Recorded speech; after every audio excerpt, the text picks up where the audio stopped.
মগজে স্মৃতিতে ধরে রেখে দেন, আজকের কোনো কথাটাই মাটিতে পড়বে না, সব আপনাদের জীবনে লাগবে। আজ না, আগামীতে লাগবে। তাই মহাপ্রভু আপনাদের হরিবাসরে টেনে এনেছেন শোনানোর জন্য, দরকার আছে। সাধু থেকে গেল জঙ্গলে, রাজা এলো মানে সংসার জঙ্গলে, এসে রানীকে গর্ব করে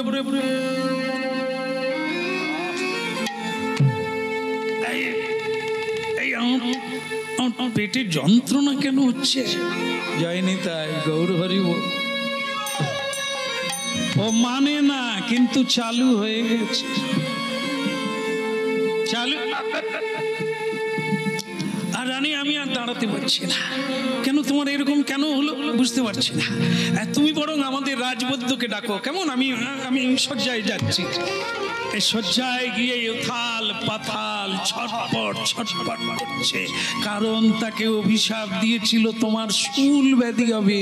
শুল মানে পেটে অব্যক্ত যন্ত্র, অজানা যন্ত্রণায় আপনি কাতরাবে, কুকুরে কুকুরে মরবে।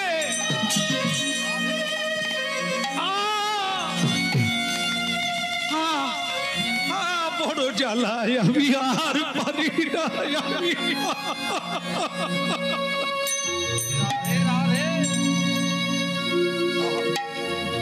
ভক্তমণ্ডলী মায়েরা, বললাম না, অনেক সময় দেখবেন শাশুড়ি বৌমাকে অভিশাপ দেয় কিন্তু ফলে না, আবার বৌমাও শাশুড়িকে অভিশাপ দেয় কিন্তু ফলে না। কেন বলুন তো? আপনাদের বাক্যের কোনো মূল্য নেই, নিজের বাক্য নিজে রাখেন না, তাই বাক্যের জোর নাই, বাক্যের কোনো মূল্য নাই। এই জন্য অভিশাপ দিলে পরস্পরকে কারোরই জীবনে অভিশাপ ফলে না। কিন্তু এখানে যিনি অভিশাপ দিয়েছেন তিনি অন্য কেউ নয়, তিনি সাধু। তার জিহ্বায় কোনোদিন মিথ্যা উচ্চারণ হয় না। আজ পর্যন্ত তিনি কাউকে ঠকান না, কাউকে কাঁদান না।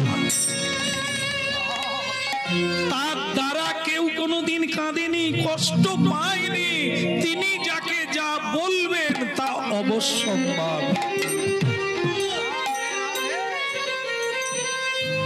জুড়াইতে চাই কোথায়, জুড়াইতে চাই। খাওয়া বন্ধ, নাওয়া বন্ধ, কেবলই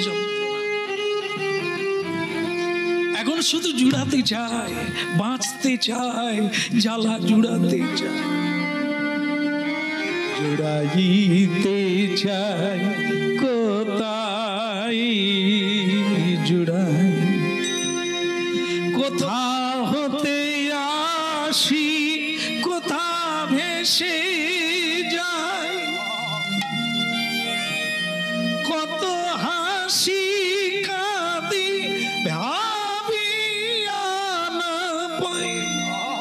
জুড়াইতে চাই কোথায়, জুড়াই।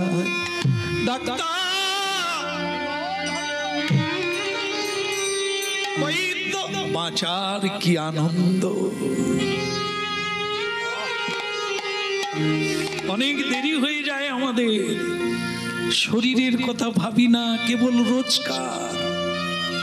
অনেক জমে উঠেছে টাকার পাহাড়, কিন্তু তবু ছাড়ি না, বুঝতে পারি না শরীর শেষ দিন পর্যন্ত আমাকে সাহায্য করবে কিনা। এ সংসারে দুঃখ অনেকেই দেয়, সবচাইতে বড় দুঃখ পাবেন আপনি আপনার নিজের শরীরের কাছ থেকে। আজ রাজার রাজভোগ পড়ে রইল, রাজ বিছানা পড়ে রইল,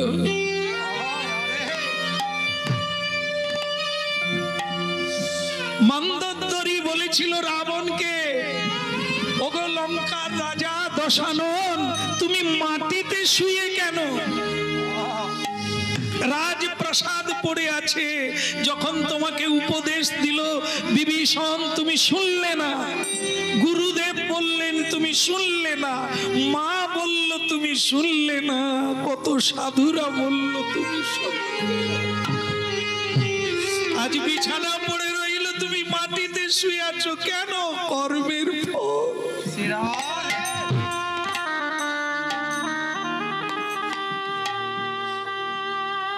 এই জন্য ভক্তমণ্ডলী মায়েরা, কষ্ট কেউ পাবে না। আমার রচিত এই জগৎ আমি রচনা করেছি, দুঃখ তো আমাকেই পেতে হবে। মরে গেলাম, আর পারি না। কে আছো? বাঁচাও আমাকে।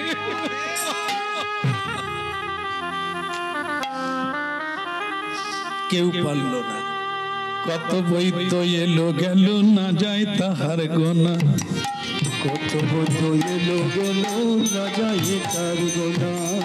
কত বৈদ্য এলো গেল, না যায় তাহার গোনা। কত বৈদ্য এলো গেল, না যায় তার গোনা। রাজার যেমন ব্যাধি তেমনি রইল, আরোগ্য হলো না।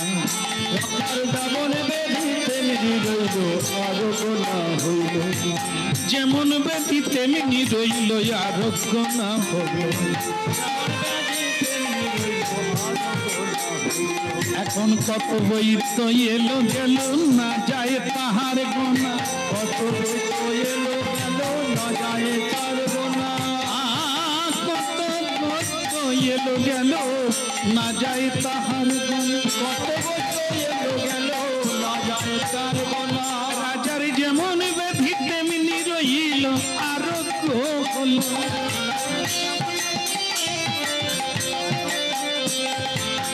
তেমনি রইল, যেমন ছিল তেমনি রইল।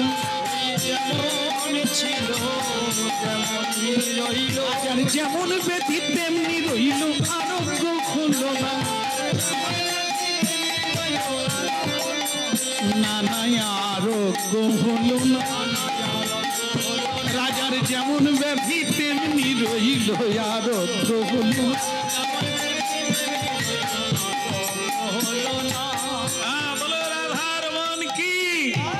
হলো না। শেষ পর্যন্ত একজন সাধু এলেন। তাহার নাম কি? তার নাম হচ্ছে দেবর্ষি নারদ।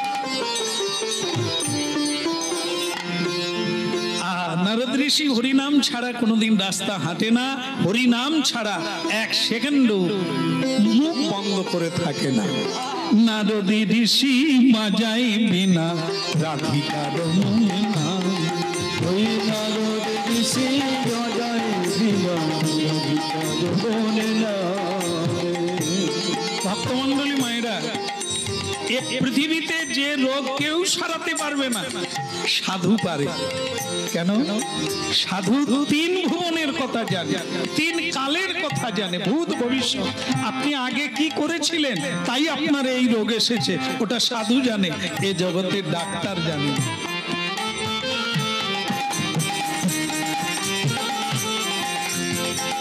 তাই নারদ ঠাকুর ভালো করে দেবেন বলে তিনি এলেন। নারদ ঋষি বাজাই বিনা রাধিকা রমনা।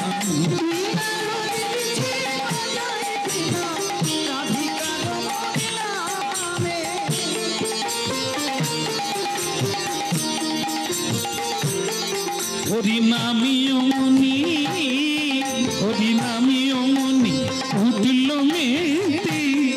হরিনামীয় মুনি উঠল মেতে, ভক্ত গীত স্বামী।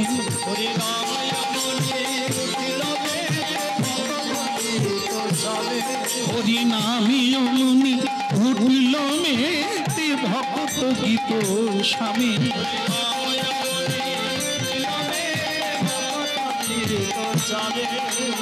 নারদী ঋষি বাজাই বিনা রাধিকা যমুনা। ওই নারদ ঋষি বাজাই বিনা রাধিকা যমুনা।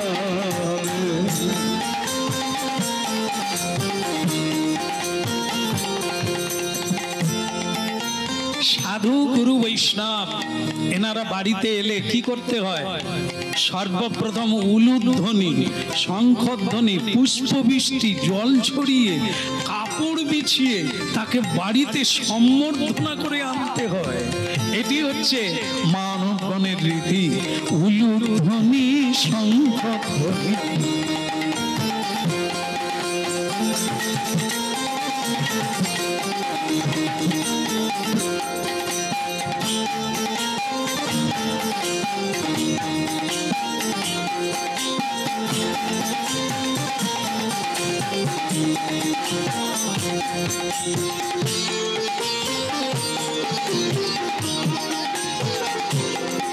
পরিণামীয় মুনি উঠিল নীতি ভক্ত গীত স্বামী।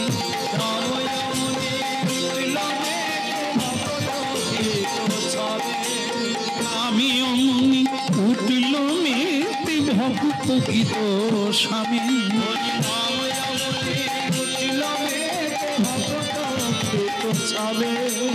নারদী ঋষি বাজাই বিনা রাধিকা যমুনা।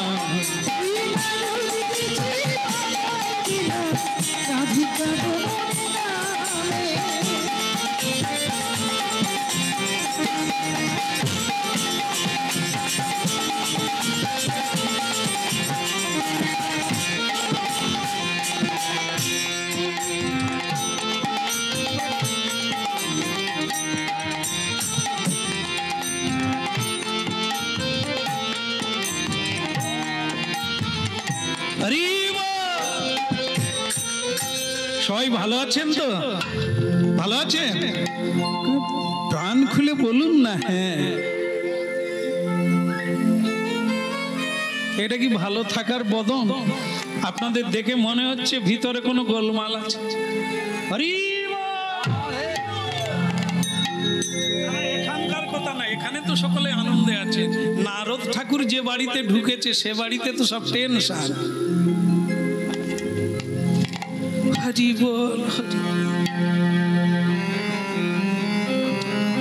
আমরা যেসব বাড়িতে প্রতিদিন তো একটা একটা বাড়িতে যাই, তা গেলে দেখা যায় বয়স্ক লোকেরা এসে প্রণাম করে, কিন্তু বর্তমানে যারা মানে শিক্ষায় এগিয়ে গেছে তারা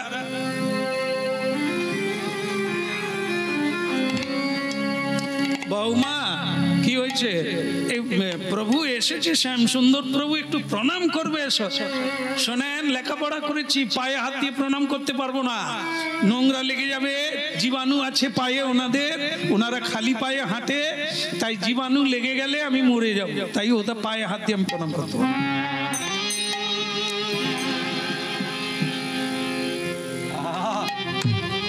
হয়ে গেল প্রণাম, বলো রাধে রাধে। তার মানে কি, এ বাড়ির পূর্বপুরুষ কেউ এসবে ছিল না, তার গাছের বীজ পড়ে যে গাছ হয়েছে সে গাছও কোনোদিন মাথা নিচু। আর পূর্বপুরুষ থেকে যাদের মা বাবা করছে তাদের মাথা বলতে হবে না, ধাক্কা মারতে হবে না। সাধু আসা মানে পাপ নিয়ে যাবে, দিয়ে যাবে প্রেম, ভক্তি দিয়ে যাবে, সংসারকে পরিশুদ্ধ করে যাবে। তাই মাঝে মধ্যে সাধু সেবা দিতে হয়। আগুর গাছ না ছাড়লে আগুর হয় না, ঠিক তেমনি রোজগারের পয়সা সৎ কাজে না লাগালে জয় নিতাই সব গুণ ধরে যায়। সেই পয়সা কে খাবে? ডাক্তার কবিরাজে খাবে, রোগ জ্বালা ব্যাধি বিপদে দিন কাটবে। আর যত সৎ কাজে লাগাবে, সৎ ভাব জাগবে, তার উদ্দীপন হলো প্রেম আর ভক্তি, যা সংসারের আনন্দ।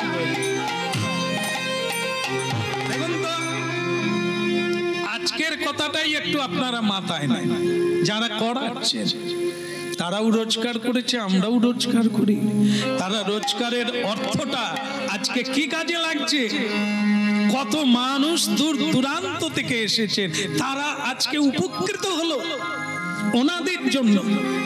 কত অজানা কথা জানলেন, কতক্ষণ কৃষ্ণ ভাবনামৃতে ডুবিয়ে রাখলেন আপনাদের। যে সময় আপনারা নিদ্রা যেতেন, যে সময় আপনারা কুচিন্তা করতেন, সেটা করতে দিল না, এই হরি নামে আপনাদের টেনে রাখলেন। এ তো মহা উপকার করলেন। এত মানুষকে তিনি হরি নাম দান করলেন, যে দান জন্ম জন্মান্তরের কাজে লাগে। এটা সামান্য নয়, এর গুরুত্ব যারা বোঝে তারা জীবন দিয়েও তা করে। তাই ভক্তমন্ডলী মায়েরা যেমন কর্ম তেমন দিলে পাবে, নিলে যাবে। ভক্তমন্ডলী মায়েরা সবসময় দেওয়ার চেষ্টা করুন, নিয়ে শেষ করতে পারবে না। আর যদি শুধু হাত পেতে রাখো, ভগবান বলে পরের জন্মে তোমাকে ফুটপাতে বসিয়ে দেব। দেখবেন ফুটপাতে কতজন মানুষ বাস করে, পলিথিনের তলায়। ওরা কারা? ওরা যারা অস্বীকার করেছে নাই নাই, শুধু হাত পাতে ভিক্ষা চায়, তাই তাদের ভিখারি বানিয়ে ভগবান বসিয়ে দিয়েছে। এখনো উলুধ্বনি শঙ্খধ্বনি আগের চেয়ে একটু বাড়লো মনে হয়। খুব খুব খুব খুব হরিধ্বনি নিদায়।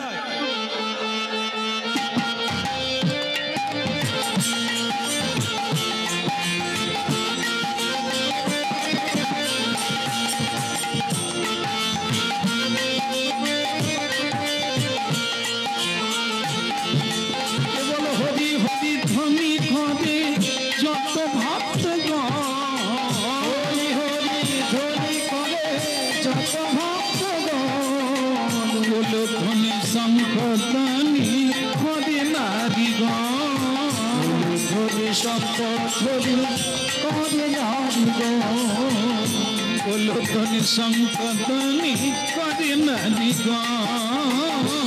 গনি সংকটনি করে নারী হরি হরি ধ্বনি করে যত ভক্ত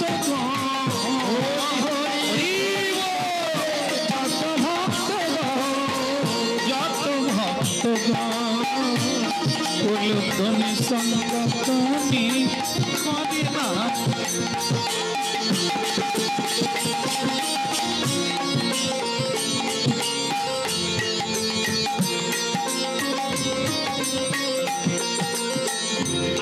একবার আমার সঙ্গে বলুন, রাধা রমন কি?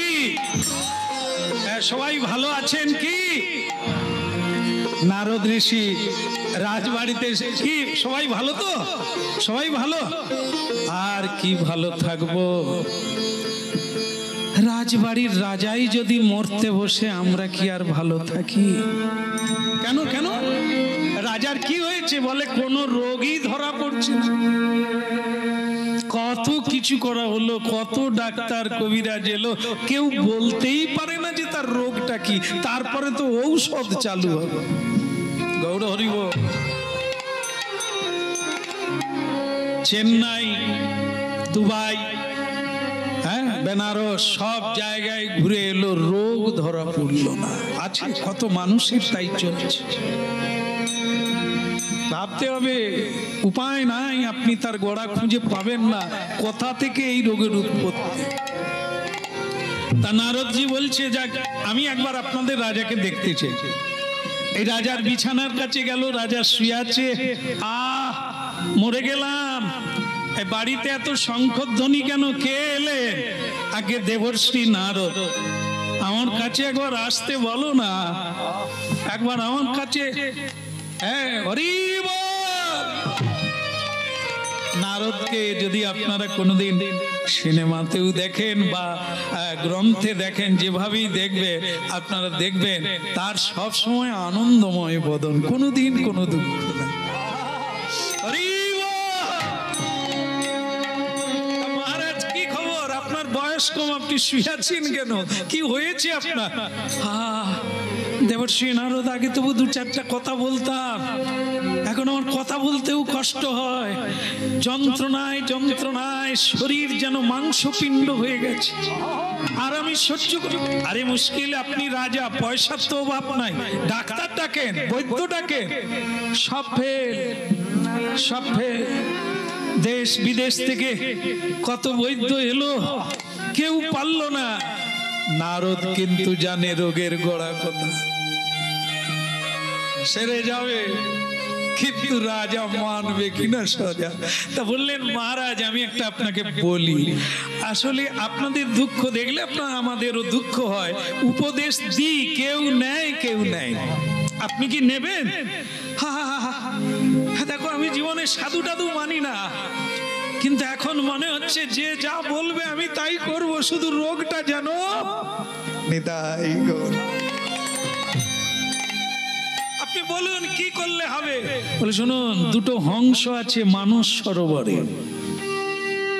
এই মানস সরোবর ভারতের উত্তর দিকে,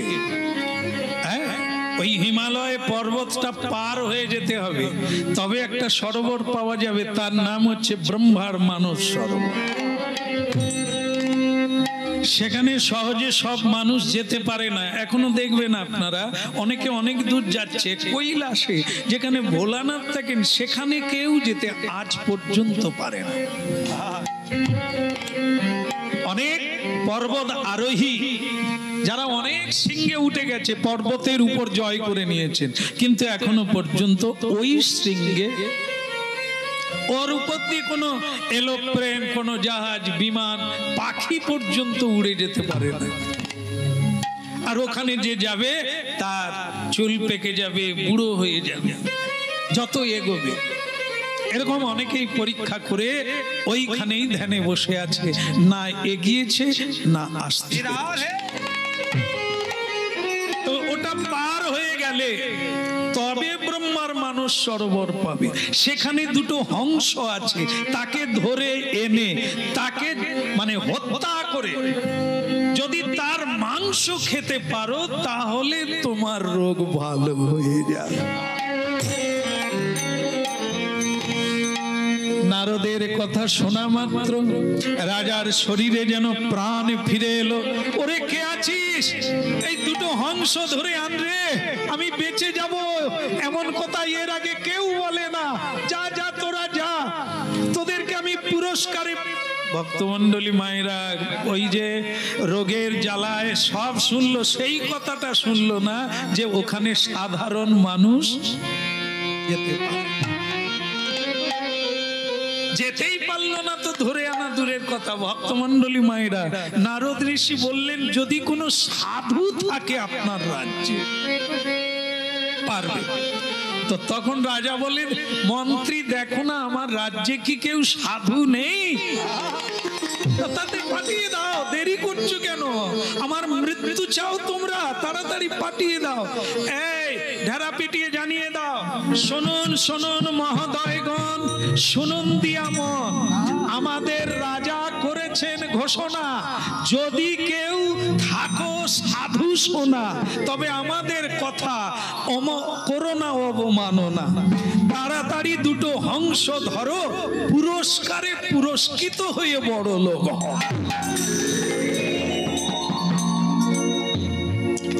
রাধে রাধে। রাজার পুরস্কারের লোভে হতচ্ছাড়া অভাগা দুজন ঠিক করলো, সাধু কিনা হংস জানবে কি করে? আমরা যদি তিলক দিয়ে দিই, মালা পরে নি, নামাবলী গায়ে দিই, আর মুখে যদি একটু কৃষ্ণ নাম করি, তো হংস কি আমাদের ধরতে পারবে যে আমরা নকল সাধু? চলো যাই। হ্যাঁ, এখন ভক্তমণ্ডলী মায়েরা তাহলে কি করলো? পয়সার লোভে এখন যা হয়, একজন দেখেন না, এই যে সাদা থান কাপড় পরে, কখন বউ মরে গেলে, মা বাবা মরে গেলে থান কাপড় পরে না, ওই পরে কাঁচা দিয়ে ভিক্ষা চাইতে যায়। তা কি বলবো, একজনের বহুবার বাবা মরতিছে, আর আমরা তো একটা জেলায় থাকি না, এ জেলা ও জেলার এখানে ওখানে ঘুরে বেড়াই, তার সঙ্গে দেখা। কি রে 3 মাস আগে তোর সঙ্গে দেখা হলো, তোর মা মরে গেছে, বাবা আগেই চলে গেছে, তুই আবার কাঁচা পড়েছিস কেন? কি বউ মরে গেল? না না, মানে শ্যাম সুন্দর প্রভু তুমি কাউকে বলো না, আমার বাবা মা কেউ বেঁচে নেই, আমি কাঁচা পরে ভিক্ষা চাই, কিন্তু তোমার সঙ্গে যে আমার খালি দেখা হয়ে যায় এটাই বিপদের শেষ নাই। তুমি কাউকে বলো না, তোমারও একটা লাইন আছে রোজগার করার, আমারও একটা, আমার লাইনে তুই চলে আয়, হরিনাম কর, মানুষের উপকার কর, তোর অভাব হবে না। তুই আমার দলে ঢুকে যা। বলে না গান গাইতে পারবো না, আমি লোক ঠকাতে পারি কিন্তু হরিনাম গাইতে। তুই ঠকতে ঠকতে নিজে কত ঠকে যাচ্ছিস জানিস? পরের বারে বাবা পাবি কিনা সন্দেহ। হ্যাঁ, মিথ্যা করবি তো মিথ্যার জালে ফেসে যাবি, সত্য পথে থাক, যত গরিব হ, খেতে না পা, একদিন তুই রাজার রাজা।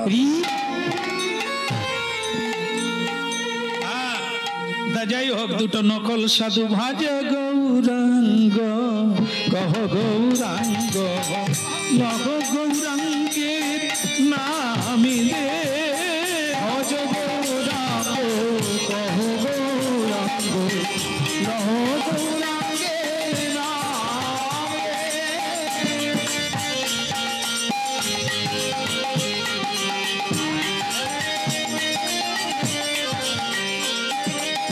ভজ গৌরাঙ্গ, কহ গৌরাঙ্গ, লহ গৌরাঙ্গের নামিলে, ভজ গৌরাঙ্গ, কহ গৌরাঙ্গ, লহ গৌরাঙ্গের নামিলে। যে জন গৌরাঙ্গ ভজে সে হয় আমার প্রাণীরে, হইল যে গৌরাঙ্গ ভজে সে হয় আমার প্রাণীরে। যে জন গৌরাঙ্গে ভজে সে হয় আমার প্রাণীরে, হইল যে জন গৌরাঙ্গ ভজে সে হয় প্রাণীরে।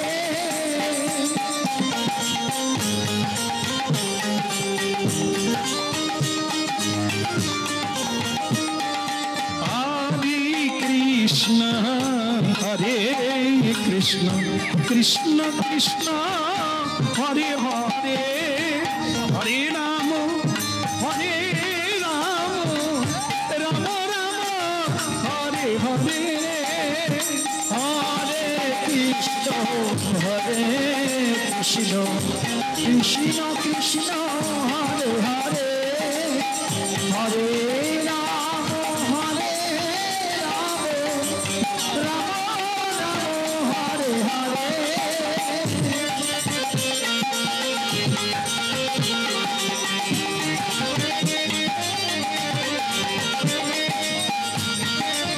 হরে কৃষ্ণ কৃষ্ণ কৃষ্ণ হরে হরে, হরে রাম রাম রাম হরে হরে, হরে কৃষ্ণ কৃষ্ণ কৃষ্ণ কৃষ্ণ হরে হরে, হরে রাম রাম রাম হরে হরে। ভক্তমণ্ডলী মায়েরা, যারা হরিনাম গাইতে গাইতে যাচ্ছে এরা কিন্তু নকল সাধু, আসল সাধু না। এখন আপনাদের মনে প্রশ্ন জাগতে পারে, তাহলে ওখানে নারদ ঋষি বলেছিলেন কে যেতে পারে কে ধরতে পারে।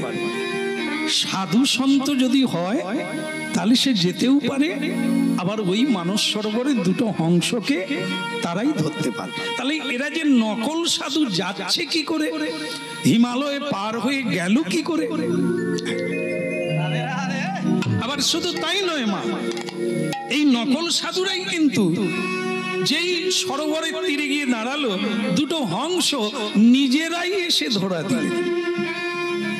আপনারা তাহলে বলবেন যে হংসরা নিশ্চয়ই জানে না, চিনতেই পারে না যে এরা নকল সর। না, একটা জিনিস মাথায় রাখবে, বেঈমানি আমরা হতে পারি, তুলসীর মালা তো বেঈমান নয়। এই তুলসীর মালা যে কেউ পড়ুক, এর মূল্য আলাদা, আপনার মূল্য নাই, কিন্তু এর মূল্য কমে নাই। এই যে নিতাই চাঁদের ভূষণ, ভগবানের ভূষণ, তিলক, মালা, নামাবলী, নাম, এগুলো কোনোদিন নকল নয়। মানুষ নকল, ইহা সত্য। তার ভেতরে ডুপ্লিকেট ভাবনা, ঠকাবার ভাবনা, কিন্তু এগুলো কোনোদিন কাউকে ঠকায় না। আজও দেখবেন আপনারা বৃন্দাবনে কেউ কৃষ্ণ সাজলে তার চরণ ধুয়ে জল খায়,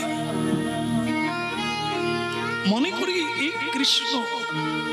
মহা মহা সাধু একটা বাচ্চার পা ধরে কাঁদে, কেন? ও কৃষ্ণ সেজেছে। কেউ রাধারানী সাজলে, এই যে মায়ের পুজো গেল, কুমারী পুজো, দেখেন না আপনারাও মা, ও মা,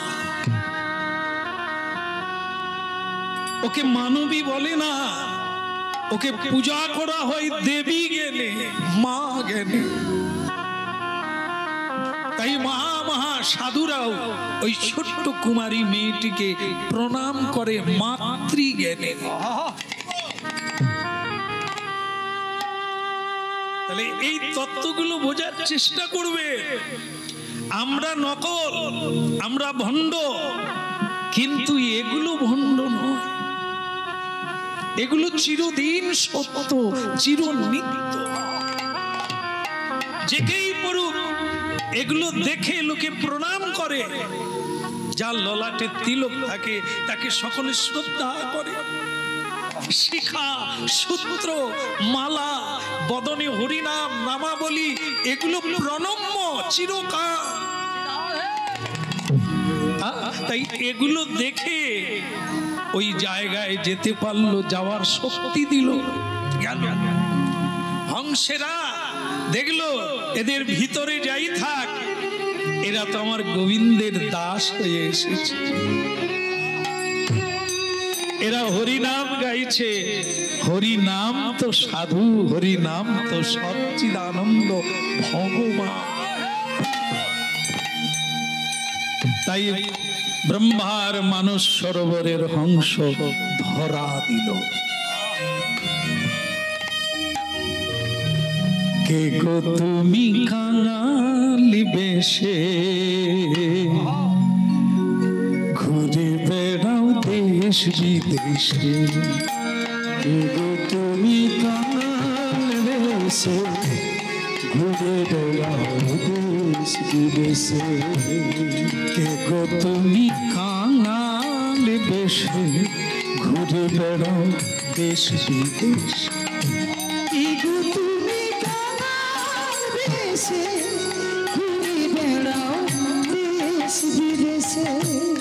অতি বড় ব্যথার ব্যথি নয়ন জলে বক্ষ ভাষা।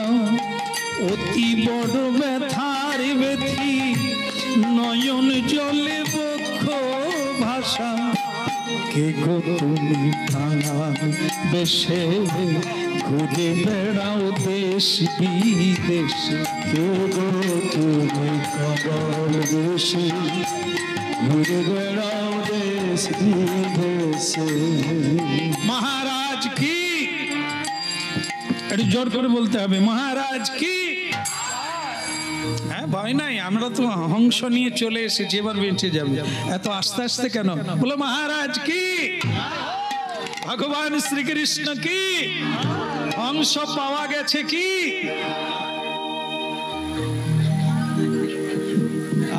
মহারাজ ওই পেট ধরে উঠে পড়েছে।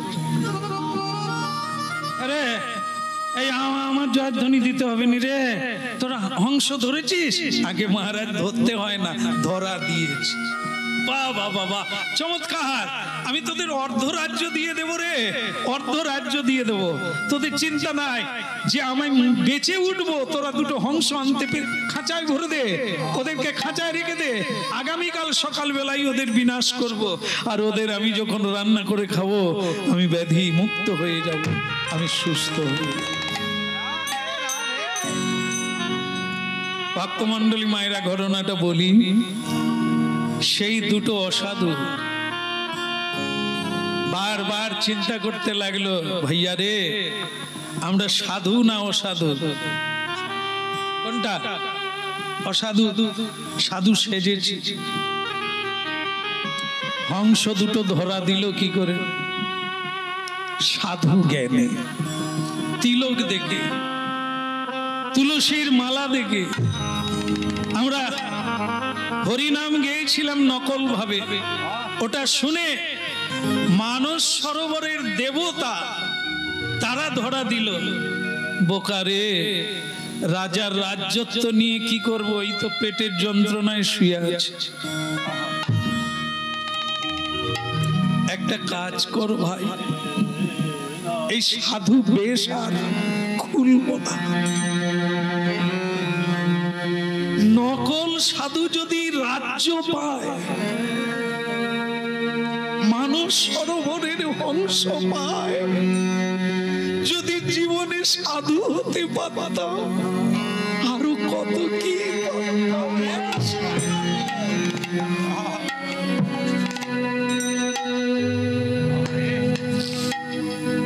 ভক্তমণ্ডলী মায়েরা, আজ জীবনে অল্প হলেও উপলব্ধি করতে পেরেছি, ভক্তি নেই, শ্রদ্ধা নেই, হরিনাম গেয়ে জীবনে যা পেলাম, এই পৃথিবীর মানুষ তা পায় না। যদি প্রকৃত ভাবে গভীর ভাবে এতে প্রবেশ করতে পারতাম, তাহলে না জানি আরো কত কি মানুষকে দিতে পারতাম। এই হরিনামে কি নেই যা পৃথিবীর কোন মানুষ তা পাবে না, তা পাওয়া যাবে এই হরিনাম।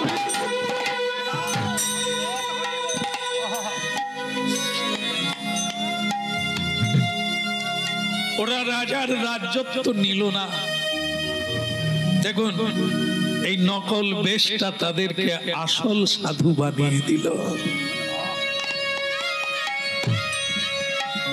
আসল সাধু বানিয়ে দিল। আমরা একটা রামকৃষ্ণ দেবের, পরমহংস দেবের একটা কাহিনী শুনছিলাম। সেটা হলো একটা চোর এই পুকুরে মাছ ধরতে গেছে, মানে চুরি করে বিক্রি করে খাবে। তো সেটা রাত্রিতে, গভীর রাত্রে, এই যে জাল আছে না, বড় জাল যেগুলো ফেকা জাল বলে, তো সেই বড় জাল নিয়ে পুকুরে প্রচুর মাছ, তো সেটা চুরি করতে গেছে। আর জাল যে ফেলেছে না, তার শব্দে লোক জেগে গেছে। তারপর কি করলো, লোক যখন চোর করে তাড়া করলো, সে তখন তাড়াহুড়ো করে লুকোতে গেল।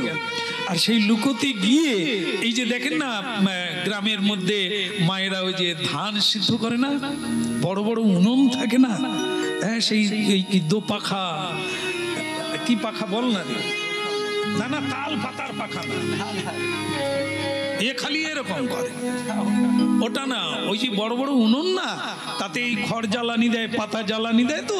তো মায়েরা সেই জ্বালানি দিয়ে ধান সিদ্ধ করেছিল। এবার উনুন ভর্তি ছাই, বাস, তারা তো যে যার ঘুমোচ্ছে।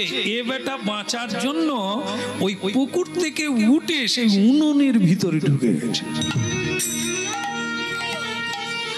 আর যারা চট করে তাড়া করছিল, খুঁজছিল, তারা উনুন ডিঙিয়ে চলে যাচ্ছে, নাই গো, পালিয়ে গেছে গো, কিন্তু সে বেটা উনুনের ভিতরে। তো যখন সকলে চুপচাপ হয়ে গেল, চোরকে পাওয়া গেল না, তখন সেই চোর ভোরবেলা দেখলো এবারে তো বেঁচে গেলাম, প্রাণে উঠি। এই উঠেছে বটে, কিন্তু সে যে উনুনে ঢুকেছিল ভিজা গায়ে, উনুনের যত ছাই তার সারা। সে এক অদ্ভুত রূপে উনুন থেকে বেরিয়ে এলো। সে আর গা ধুইল না, মুছল না, ওই অবস্থায় ভোর হয়ে যাচ্ছে, বেরোলেই লোকে চোর করবে। সে একটা বট গাছের তলায় চোখ বন্ধ করে বসে গেল। সকালবেলা মায়েরা গরু বাঁধতে বেরিয়েছে। ও বাবা গো,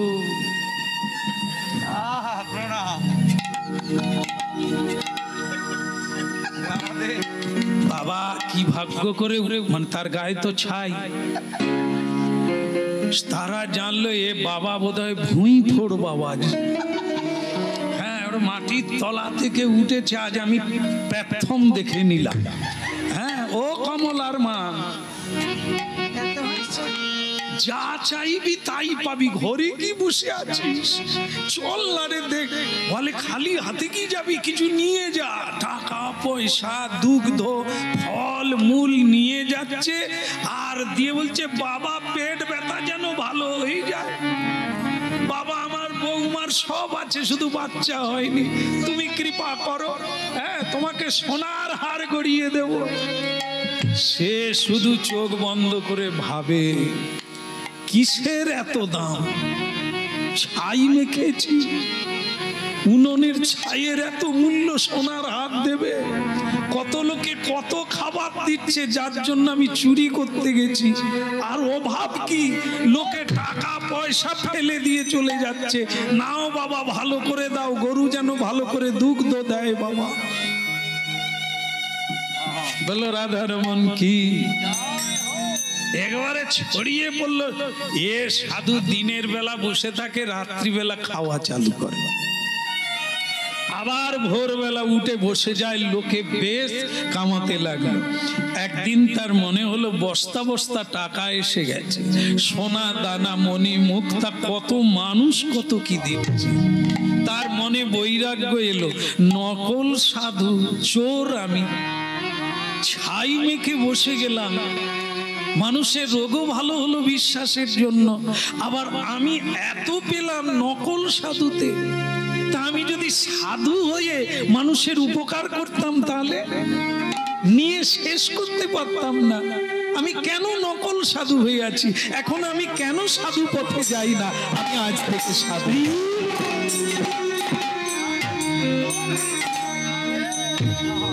সেই চোর সাধু হলো। তাই আমরা বলি, যা খাচ্ছ খাও, যা করছো করো, শুধু একবার হরি বল বলো। তুলসীর মালা পড়ো, পরিক্রমা করো, হাতে তালি দিয়ে কীর্তন করো। বেদ বেদান্তে আপনার সীমা দিতে পারবে না, এইটুকুর জন্য আপনার সকল অমঙ্গল দূরীভূত। দেখুন ওখানে হংস ধরা দুটি নকল সাধু, তারা সাধুতে পরিণত হয়ে গেল। রাজ্য নিল না, অর্থ নিল না, পুরস্কার নিল না। এখানে পরমহংসদেবের কাহিনী বললাম আপনাদের।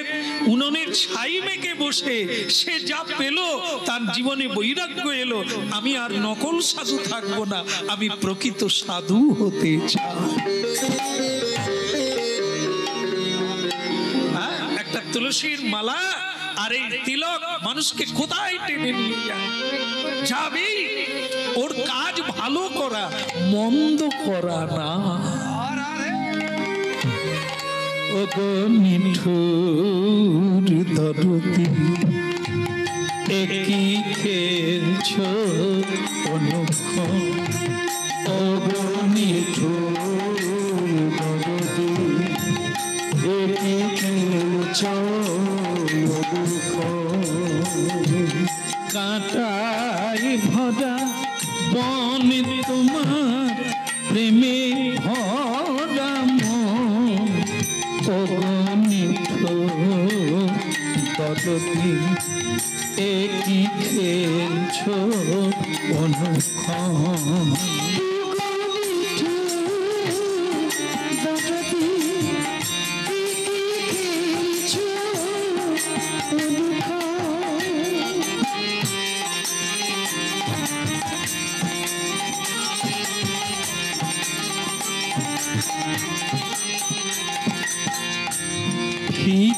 চাও কও গো কথা, তোমার সাথে আছে আমার অনেক কথা, তোমার সাথে আছে আমার অনেক কথা, অগণিত দরদি একই খেলছ অনুক্ষণ।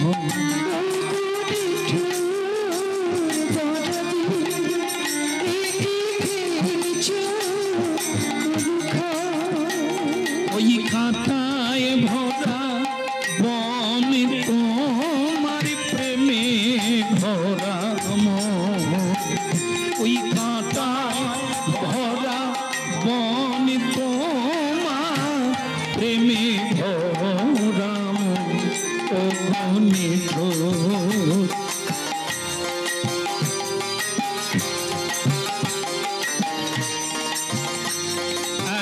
এবার আপনারা শুনে নেন, খাঁচার ভিতরে সেই দুটো হংসকে রেখে রাজা সেখানেই ঘুমোচ্ছেন, বিশ্রাম করছেন। কিন্তু গভীর রাত্রে সেই দুটো হংস দুজনের মধ্যে কথা বলছে মানুষের ভাষায়, কারণ তারা ছিল দুটো দেবতা, হংসরূপে বিরাজ করছেন সরোবরে, তাদেরকে ধরে এনেছে।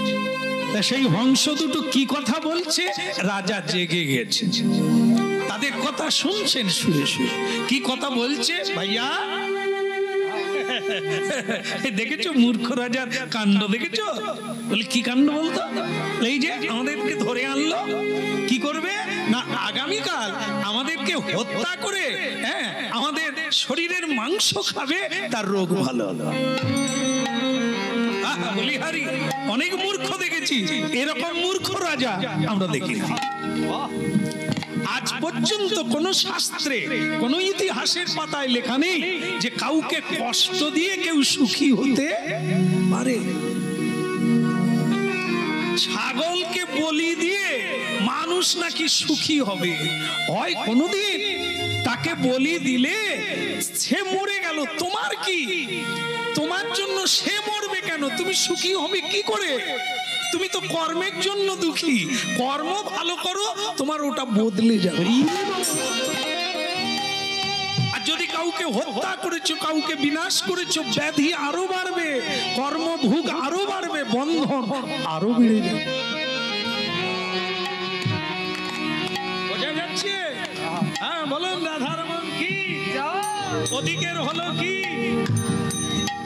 না না, দুটো হংস কথা বলছে, বলে ভাই রে এর রোগ বেড়ে যাবে, যে দুদিন আরো বাঁচত আগেই মরে যাবে। এই গেল আর কি, সকাল হওয়ার আগেই বোধহয় ছেড়ে দিতে হবে। ওরে তোরা কারা রে? আরে দুটো হংস তোরা কারা? বলে কেন মানুষের ভাষায় কথা বলছিস? বলে আমরা তো মানস সরোবরের দেবতা, আমরা হংসরূপে বিরাজ করি, তা আপনার লোকজনের আমাদের ধরে এনেছে। সেটা না হয় বুঝলাম, তোরা কি কথা বলছিলি? বলে আমরা বলছিলাম আপনাকে এই বুদ্ধি কে দিয়েছে? আমাদেরকে হত্যা করলে আপনি সুখী হবেন, রোগ ভালো হয়ে যাবে। এটা কোনোদিন হয়? রোগ আরো বাড়বে। কেন? আমরা কি অপরাধ করেছি আপনার জন্য মরতে যাব? আপনার সুখ, আপনার দুঃখ আপনার নিজের কর্ম ফলে, আমি মরতে যাব কেন? আমাকে মারলে, আমাদেরকে মারলে আপনার ব্যাধি জন্ম জন্মান্তর। কিন্তু আমাকে যে নারদজি বলে গেল তোমাদের হত্যা করে খেলে আমি রোগ ভালো করে হয়ে যাব, তাহলে আমার কি উপায়? কি ভক্তমন্ডলী মায়েরা, তাহলে নারদজি যে বলে গেল সে কি ভুল বলে গেল? না। কেন ভুল বলে না? তিনি তো এইটা বলতে পারতেন যে কাউকে হত্যা করে, কাউকে দুঃখ দিয়ে, হ্যাঁ, বা তুমি কেন এই রোগে ভুগছো, তিনি তো বলতে পারতেন না, তাকে বিশ্বাস করবে না। এই যে হংস হয়ে মানুষের ভাষায় কথা বলছে, এটা একটা তাজ্জব ব্যাপার না? এরা বললে বিশ্বাস করবে, তাই নারদ ঋষি এদেরকে ধরে আনতে বলেছে। সকলের দ্বারা সব কাজ হবে না, সব সময় এক ঔষধ কাজ করে না, অন্য পথ দেখতে হয়। ওরই কল্যাণ হবে কিন্তু অন্য ভাবে করতে হবে, সেটা সাধুরা জানে। তাই নারদ ঋষি বলে গেল ওরা আসুক, ওরা বললে রাজার বিশ্বাস হবে যে দুটো পাখি কথা বলছে। তাহলে আমার উপায় আছে। কি উপায়? উপায় হলো, আপনি কি ভুলে গেছেন আপনার এই রোগের কারণ কি? না, আমি বুঝতে পারি না। পারে না, মূর্খ জীব, অন্যায় করে কিন্তু বুঝতে পারে না। আপনার কি কোনোদিন মনে পড়ে আপনি কোনোদিন কোনোভাবে কোনো সাধুকে আঘাত করেছেন? না। তাহলে কি সেই সাধু? কোন সাধু? বলে আমি একবার জঙ্গলে এক রাত্রি ছিলাম, সেখানে এক কুষ্ঠব্যাধি সাধুর হরি নাম গাইছিল। আমি তার দুর্গন্ধে টিকতে পারি না, তাই তাকে আমি পাঁজাকোলা করে ধরে বাইরে ফিরতে, ওই সাধু আমাকে অভিশাপ দিয়েছিল, আমার শূল ব্যাধি। মনে পড়ে গেছে, আমার মনে পড়ে গেছে।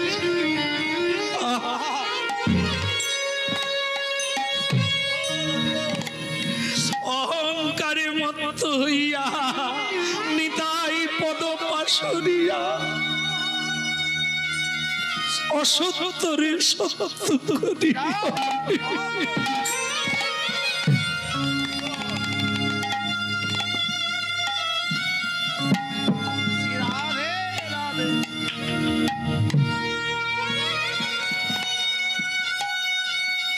আমার মনে পড়ে গেছে, আমার কারণ আমি নিজেই ধরতে পেরেছি।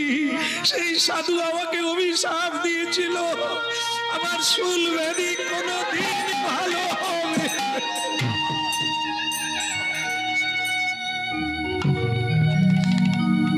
হবে মহারাজ, হবে।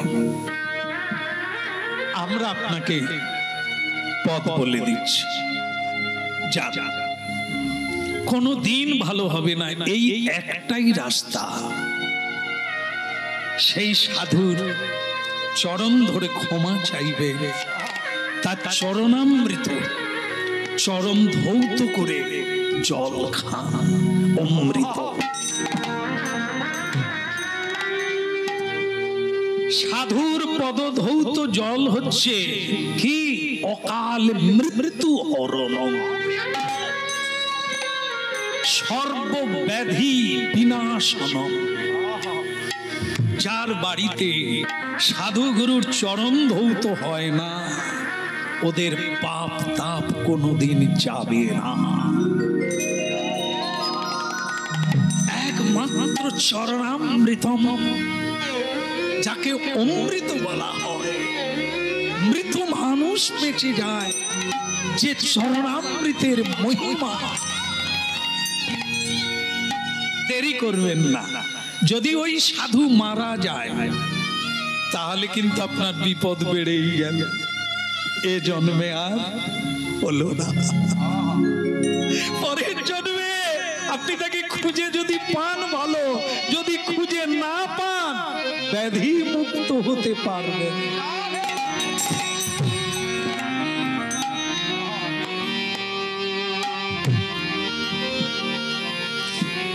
ঠিক আছে, আপনাদেরকে আমি ছেড়ে দিলাম, আমি মুক্ত হয়ে গেলাম, আমি অনেকটা হালকা হয়ে গেলাম। আমি যাব সেই জঙ্গলে, আমি থালা ঘটি নিয়ে যাব, আমি তার চরণ ধরে চোখের জলে আমি তাকে নিবেদন করব। বৈষ্ণব ঠাকুর করুণা সাগর, এ দাসে করুণা কো।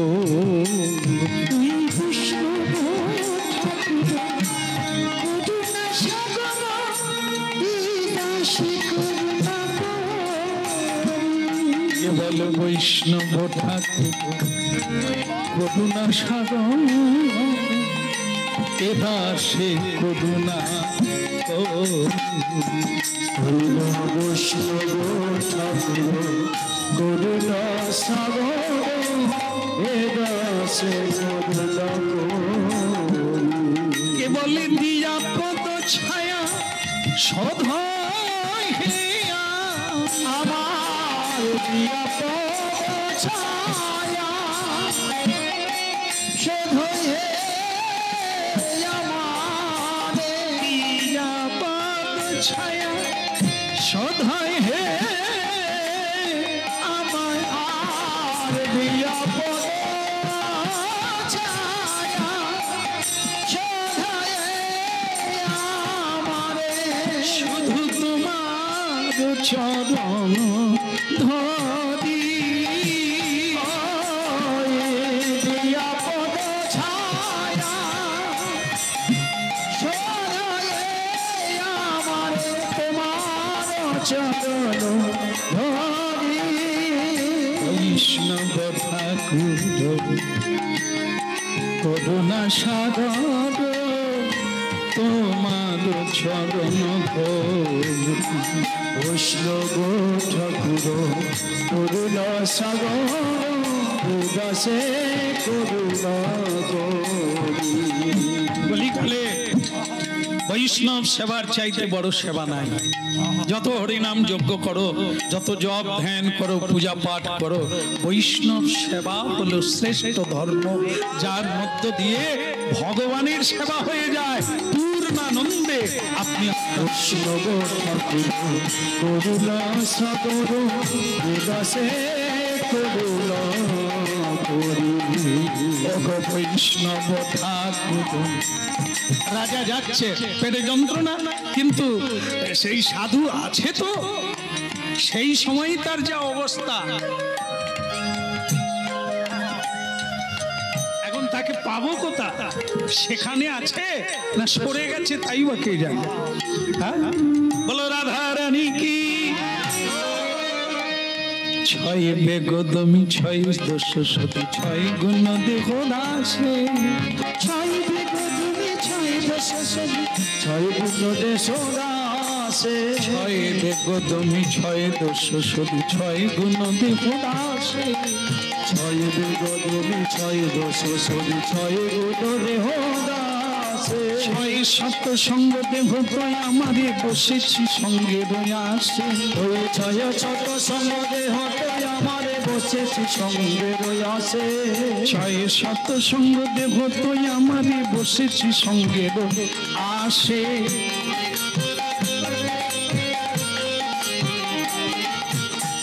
বসে আছি আশা করে বসে আছি তোমার চরণ পাবো বলে আশা করে বসে আছি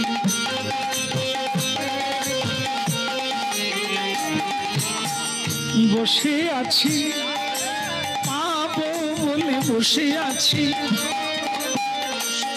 ওই আশা পতি নয়নে কেবল হানি তাই গৌরাঙ্গ বলে আশা পতি নয়ন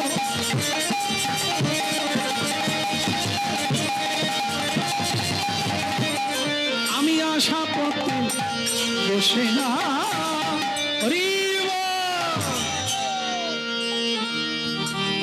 দেখুন রাজা যাকে পাঁজা কলা করে গালাগালি করে ঘৃণা করে রাস্তায় ফেলে দিচ্ছিল, এখন আবার তার চরণ ধৌত জল খাবে বলে তাকে খুঁজে বেড়াচ্ছে। সে সাধুও কিন্তু ওই জায়গাতেই আছে। কোন রঙে সাধু গান গাইছে, সাধু হরিনাম গাইছে সেই কোটরের ভেতরে বসে, গাছের কোটর। কোন রঙে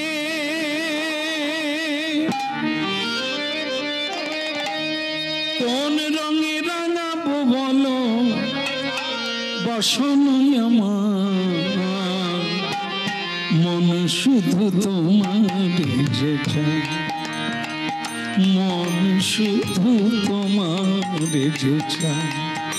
কোন রঙে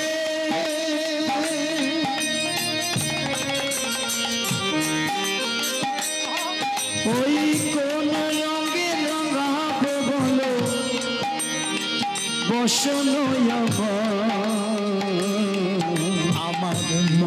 শুধু তোমার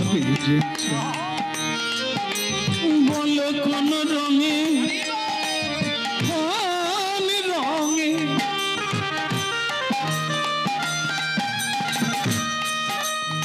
ভক্তমন্ডলী মায়েরা, সংসার হল রঙের ডাব্বা। কাম, ক্রোধ, লোভ, মোহ, মদ, মাৎসর্য। কোন রঙে রাঙাবো ওটা তো আমার স্বাধীন বিষয়। কিন্তু সেই সাধকের মন কি চাইছে? মন শুধু তোমার চাই, আমার মন শুধু তোমার চাই। কোন রঙে রাঙাবো বলো এই বসন্ত, মানে আমাদের দেহ, একে কোন রঙে রাঙাবো? কারো স্বামী হব না কারো বাবা হব? এই রং, এই ভাব রঙে না, আমি তোমার দাসের দাস হব, আমি কৃষ্ণ ভক্ত হয়ে সেই রঙে নিজেকে। কোন রঙে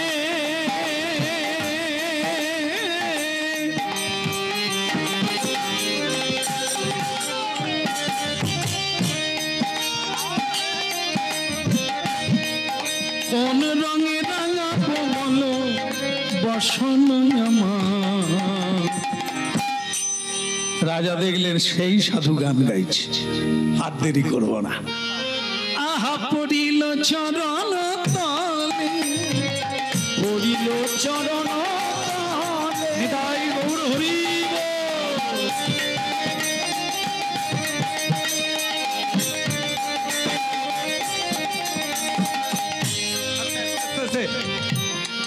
এই তোরা প্রণাম করিস কিরকম করে দেখা তো দেখি। এইরকম, হ্যাঁ এটাও প্রণাম, কিন্তু আরো প্রণাম আছে যে হাঁটু গেড়ে বা শুয়ে, সেরকম করিস করে দেখেন না একবার দেখতে। হ্যাঁ লজ্জা পেয়ে গেছে, লজ্জা পাওয়ার কিছু নেই, এত করা এটাই সবচাইতে বড় জিনিস। যে করতে পারে সেই ভগবানের কৃপা লাভ করে। তাহলে কি এখন ভক্তমন্ডলী মায়েরা, পড়িল চরণ তলে, এই পড়া আলাদা আর প্রণাম আলাদা। প্রণাম করলে কি করে এখনকার লোক দেখবে, যাদের একটু বয়সে মায়েরা বেশি, তাদের মধ্যে এই আমাদেরকে প্রণাম করতে আসে তো বাসায়, বাবা কিছু মনে করো না বাবা, আমি কিন্তু নুতে পারবো না।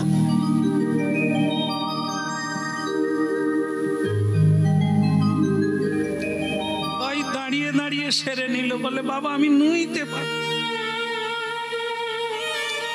কেন মা কি হয়েছে? বলে আমি বসলে উঠতে পারিনি, আর উঠলে বসতে পারিনি, কি যন্ত্রণা নিয়ে। আর মা এই যন্ত্রণা কতদিন? বলে বছর 5। এর আগে যন্ত্রণা ছিল? বলে না ছিল না, এই বছর 5 শুরু হয়েছে। আমি তার আগে আপনি প্রণাম করেছেন? বলে মনে পড়ছে না। তার মানে যখন হাঁটু ভালো ছিল তখনও বাঁকেনি, আর আজ তো এমনিতেই। এরা কবে মুক্তি পাবে? তদ্বৃদ্ধি প্রণিপাতেন পরিপ্রশ্নেন সেবয়া। আগে প্রণাম, যে প্রণাম করতেই জানলো না সে কৃপা পাবে কোথা থেকে? প্রণাম করলে তো আশীর্বাদ পাবে। এতদিন প্রণাম করলো না, এখন আবার কোমর বাঁকে না, কি দুর্দশা! তাহলে এ জন্মে আর হলো না। কিন্তু এই রাজা কি করলো? আগে তাকে তাড়াচ্ছিল, তাকে গালি দিচ্ছিল, তার নিন্দা করছিল। এখন বুঝতে পেরেছে হংসদের কাছে ও সাধারণ কেউ নয়। পড়িল চরণ তলে, আজ পড়িল চরণ তলে, পড়িল চরণ তলে, পড়িল চরণ তলে, বলি আমাদের কৃপা করো বলে, পড়িল চরণ তলে, ওরাই আমাদের কৃপা করো বলে, পড়িল চরণ তলে, বলে আমাদের কৃপা করো বলে, পড়িল চরণ তলে, ওরাই আমাদের কৃপা করো বলে, পড়িল চরণ চরণ তলে। সেই সাধু যার সারা গায়ে গলিত কুষ্ঠ পৌঁছে গেছে, খসে গেছে, সে এখন যে হাসছে যেন মনে হলো কোন দেবতা হাসছে।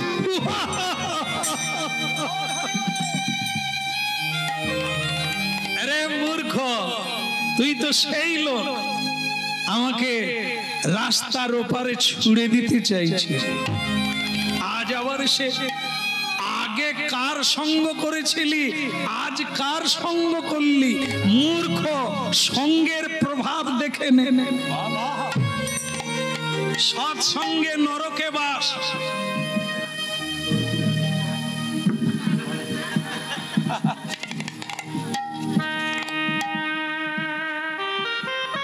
সোনা থাকলে তো ঘাড় নাড়বে, স্টিল হয়ে আছেন, তার মানে এ কথা শুনেন। যারা শুনেছেন তারা হাসা শুরু করে দিয়েছেন, তারা বুঝতে পারছে কথাটা ভুল। তার মানে কি, সৎসঙ্গে স্বর্গে বাস, অসৎ সঙ্গে নরকে বাস। রাজা আগে কার সঙ্গ করেছিল? সাধুকে নিন্দা করলো, অবজ্ঞা করলো, সেটাও সঙ্গ প্রভাব। আর আজকে সে সেই লোক প্রণাম করছে, ব্যাপারটা কি? কার সঙ্গ করেছে? নারদের মতো সাধুর সঙ্গ, মানস সরোবরের সাধুর সঙ্গ করেছে।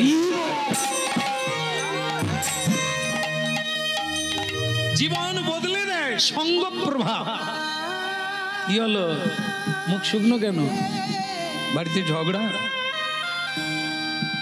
না না, আপনাকে নয়,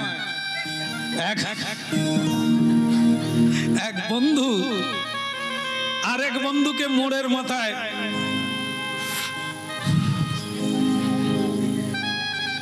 কি রে, কি হয়েছে? আর বলিসনি, সকাল থেকে শুধুই বিড়ি খাচ্ছি, এক মুঠো মুড়িও পাইনি। কেন, কি হয়েছে? আর বউয়ের জ্বালা, এত সুন্দর দেখতে, দেখে আনলুম রে, তার ভিতরে এরকম জিনিস জানিনি। বলে আর খাওয়া দাওয়া বন্ধ, এখন আমি বিষ খুঁজছি, খেয়ে মরবো। সে তখন বলছে, তার বন্ধু তখন বলছে, ভাইয়া বিষ খেলে তো জয়নি, তাই একবারে গল্লায় যায়, তার চাইতে আমারও ঘরেও তো যন্ত্রণা, আমি যেটা খেয়ে এখনো দিব্যি আছি, তুইও খা।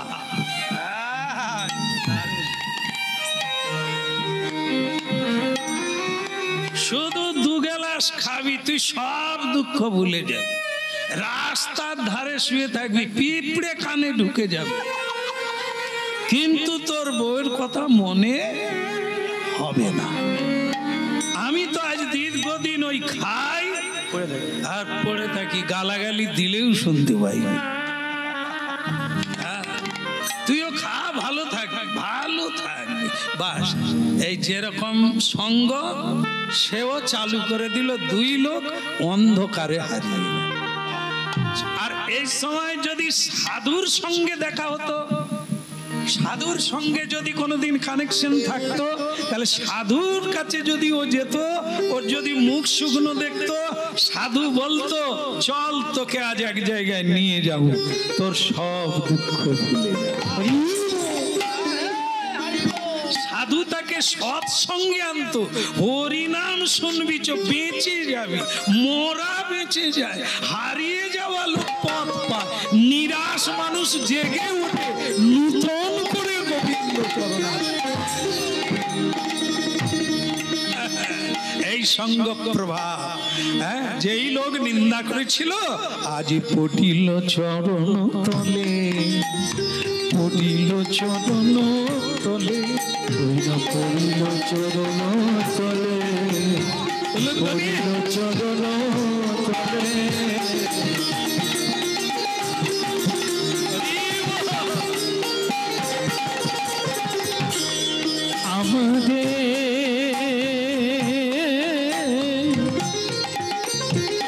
আমারে কৃপা করো বলে পড়িল চরণ তলে, আমারে কৃপা করো বলে চরণ তলে আমায় ক্ষমা করে দাও ঠাকুর। হে বৈষ্ণব চূড়ামণি, আমাকে ক্ষমা করে দাও। মহাপরাধ করেছি নারকী আমি। ঐশ্বর্যের অহংকারে মানুষ কত নিচে নামে তার সাক্ষী আমি। আপনাকে আমি নিন্দা করেছি, আপনাকে আমি সাধু জ্ঞানে শ্রদ্ধা করিনি, আপনাকে আমি রাস্তায় ছুঁড়ে ফেলে দিতে চেয়েছিলাম, আপনি আমাকে অভিশাপ দিয়েছেন। আজ আমি রন্ধে রন্ধে তিলে তিলে ক্ষয় হয়ে যাচ্ছি, আমাকে ক্ষমা করে দেন।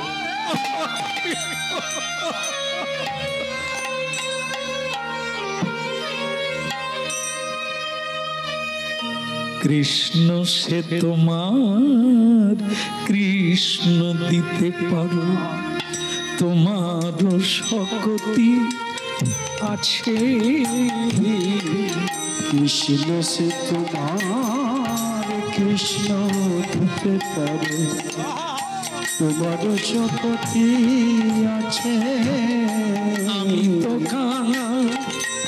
কৃষ্ণ কৃষ্ণ বলি, ধাই তো পাছে পাছে।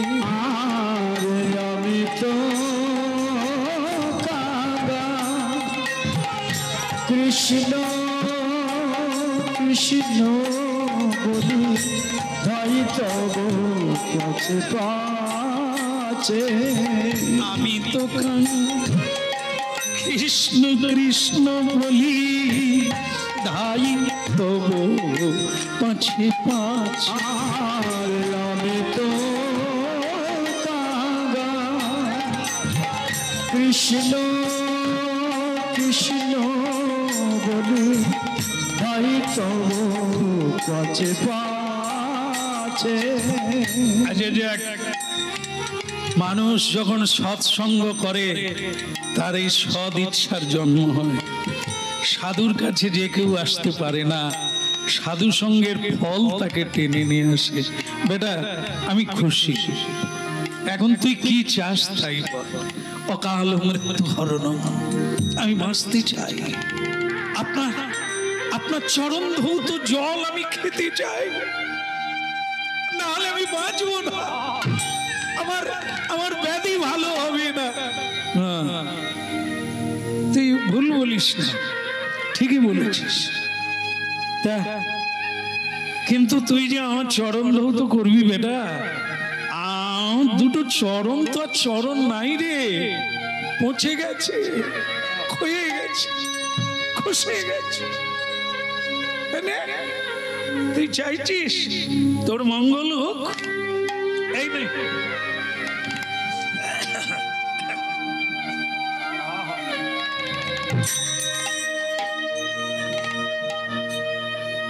অনেক কষ্ট করে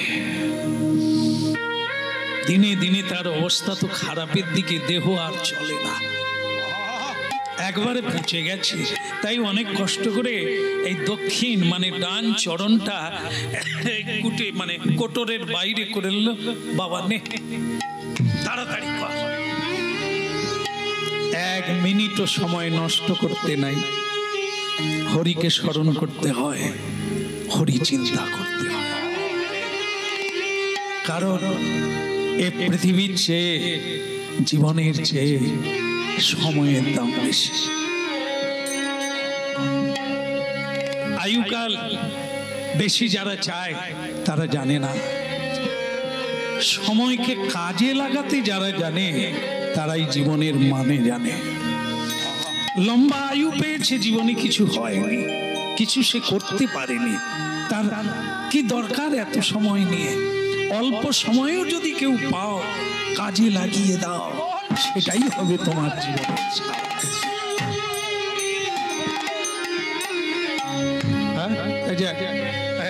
আর দেরি করো না। এই না না চরণটা ধৌত করে না। এখন ভক্তমন্ডলী মায়েরা গাছ কেটে দিলেও যেমন গোড়া দিয়ে আবার আবার ওই ফেঁকা বেরায় না, হ্যাঁ, আবার গজিয়ে ওঠে বর্ষাকালে, ঠিক আমাদের তাই।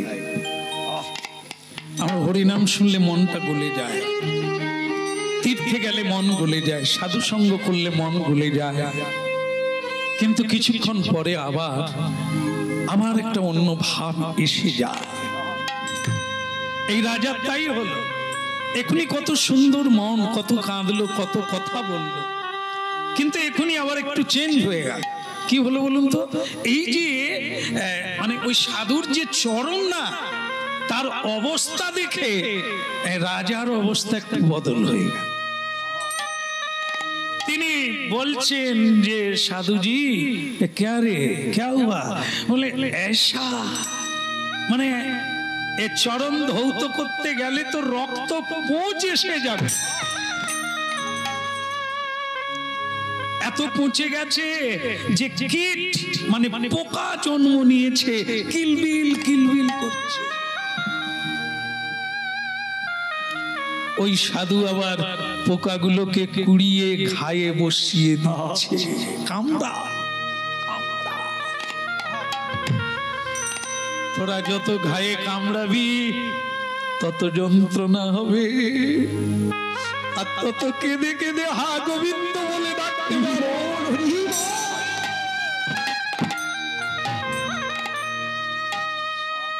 এখন চরণ ধৌত করতে গেলে রক্ত পুঁজ এসে যাবে থালায়, আমি খাবো কি করে? রোগ তো আরো বেড়ে যাবে। কিরে, এই কি ভাবছিস? ধুইবি না, চরণ ধৌত করবি না? বলে করব, তবে আপনার এই চরণটা ভেতরে নিয়ে নিন, আর একটা যে চরণ আছে মানে বাম চরণ, ওই চরণটা আপনি দেন। এমনিতে এত কষ্ট করে দিলুম, তুই নিলি না, আচ্ছা নে। আর কি করব, তোদের জ্বালায় যে কত কষ্ট সহ্য করতে হয় তার ঠিক নেই। নিল, এই নে,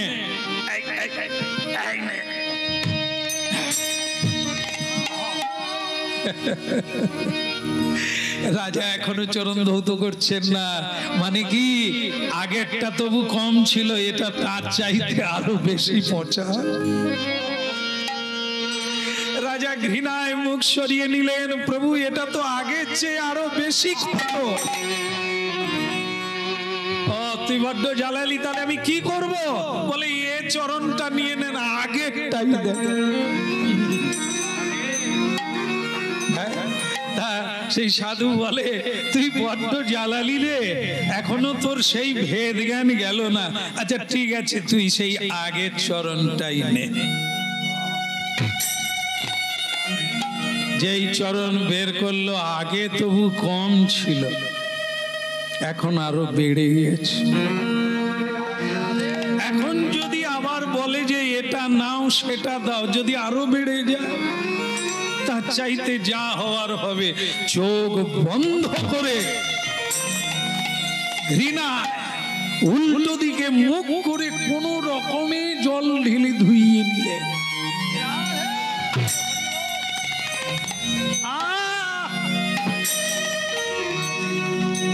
কি অপরাধের শাস্তি পাচ্ছি আমি দয়াময়!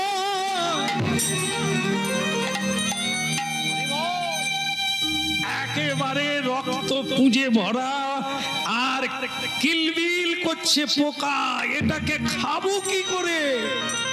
দেখুন কত বড় পরীক্ষা, পদে পদে পরীক্ষা। খেলো না, ঘ্রাণ নিল, খেলো না, ঘ্রাণেন অর্থ ভোজেন না, তাই ঘ্রাণ নিল, খেলো না, মাথায় তুলে নিল। সাধু হেসে উঠল,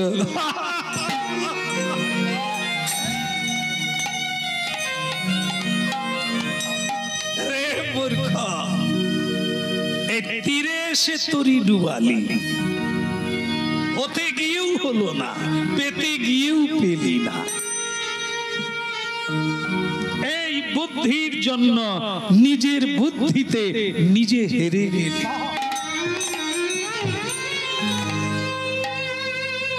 যদিও সাধু সঙ্গ প্রভাবে তুই এলি, কিন্তু পেলি না।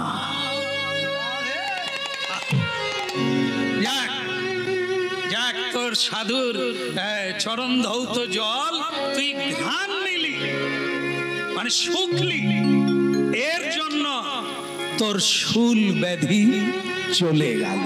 তাই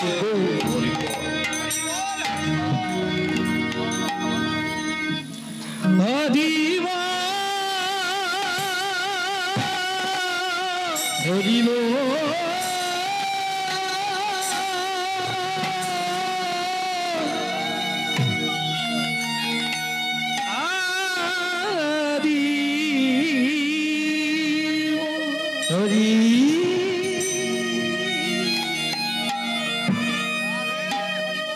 দেখুন কি বস্তু পৃথিবীতে আছে, এখনো আছে। এই চরণামৃত চরণ ধৌত জলকে অমৃত বলা হয়। কি না অকাল মৃত্যু হরণ, বেঁচে যায়, আজও আছে। আজও মানুষ তা পান করে আর মৃত্যুর হাত থেকে ফিরে আসে। আপনাদের প্রমাণটাও বলে রাখি, যারা এত মন দিয়ে হরিনাম শুনছেন, পুকুরের জল নিয়ে আসুন, তুলে নিয়ে আসুন, নিয়ে এসে শুদ্ধ বৈষ্ণবের চরণ ধৌত করুন। করার পরে শিশিতে রাখতে পারেন, বোতলে কিংবা নূতন মাটির হাঁড়িতে রাখেন, 5 বছর রেখে দেন। ওতে পোকা জন্ম হবে না, জল পচে যাবে না। যেমন গঙ্গা জল, গঙ্গা জল আপনি যতদিন ইচ্ছে রাখুন, ওতে পোকা হবে না। কিন্তু পুকুরের জল রাখুন, পোকা হয়ে যাবে, 1 সপ্তাহ বাদেই দুর্গন্ধ হয়ে যাবে। গঙ্গা জলে হবে না, চরণ ধৌত জলে কোনোদিন পোকা হবে না। এখন হারিয়ে যায়নি।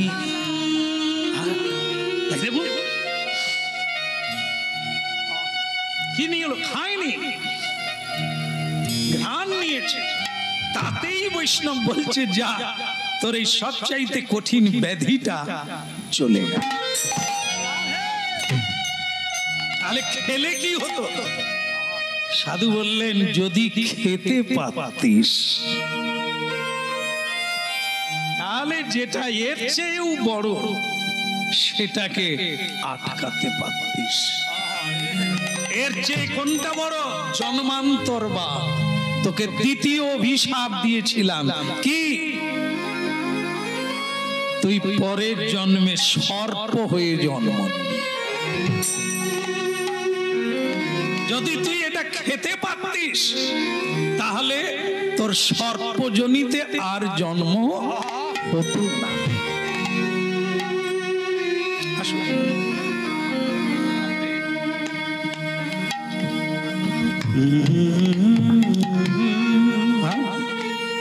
এই তোর পরিণতি, যা একটা খণ্ডন হলো, রোগটা চলে গেল, কিন্তু তোর এই সর্প হওয়ার জন্মটা তুই ক্ষয় করতে পারলি না। নিতাই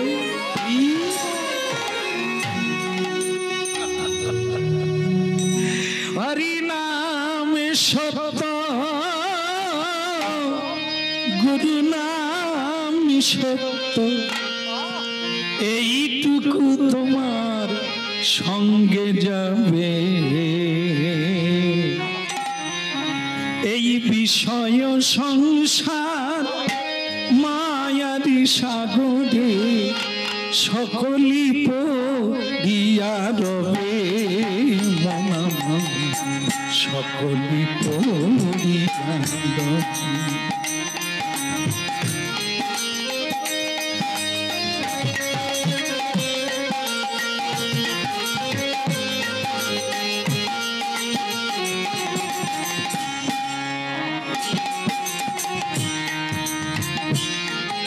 এই বিষয় সংসার মায়ারি সাগরে সকলি পড়িয়া রবে, মনা সকলি পড়িয়া রবে। হরি নাম সত্য, এই গুরু নাম সত্য, এইটুকু তোমার সঙ্গে যাবে, এইটুকু তোমার সঙ্গে যাবে।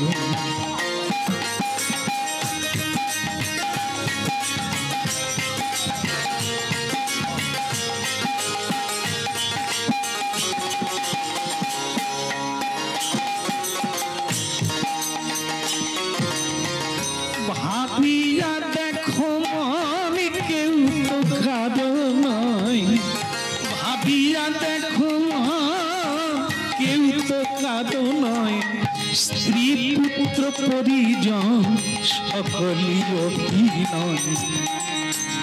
ভেবে দেখো দেখি যখন মুদিবে আঁখি, ভাবিয়া দেখো দেখি যখন মুদিবে আঁখি, কেউ তো তোমার সঙ্গে যাবে না, সকলই পড়িয়া রবে কামনা, সকলই পড়িয়া রবে। হরি নামই সত্য, গুরু নাম সত্য, এইটুকু তোমার সঙ্গে যাবে, সকলই করিয়া রবে। নিতাই গৌর হরি হরি বল।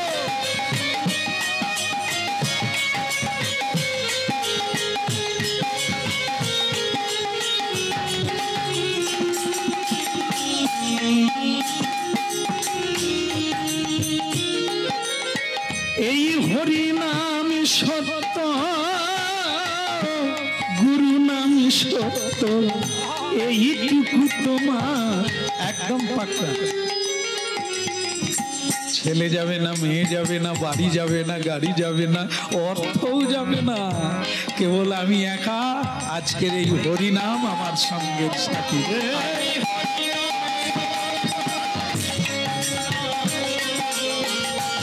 এইটুকু তোমার সঙ্গে যাবে, এইটুকু তোমার সঙ্গে যাবে।